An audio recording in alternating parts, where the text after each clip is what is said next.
Hello বন্ধুরা, কেমন আছো? সবাই হয়তো ভালো আছো। তো একটা কথা বলার জন্য তোমার কাছে আসা। তো বন্ধুরা, তোমরা খেয়াল করে দেখবে যে মানুষ যখন কথা দেয় না, আ দিয়ে দেয়, কথা দিয়ে দেয়। কিন্তু বাস্তবে কিন্তু কথা দিয়ে কেউ পাশে থাকে না। প্রয়োজন ফুরালে মানুষটাও পাল্টে যায়। তাই নিজেকে ভালোবাসতে শেখো।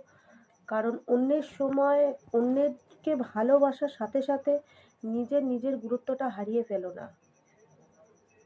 তাহলে নিজের জায়গা কিন্তু বন্ধু তোমরা হারাবেই। দরকার পড়লে তোমরা নিজেকে কঠোরভাবে গড়ে তোলো। না হলে এই পৃথিবীতে নরম হৃদয়ের মানুষদের কিন্তু সবসময় কষ্ট পেতে হয়। এটা কিন্তু তোমরা মনে রেখো। আজকে আসছি। টাটা।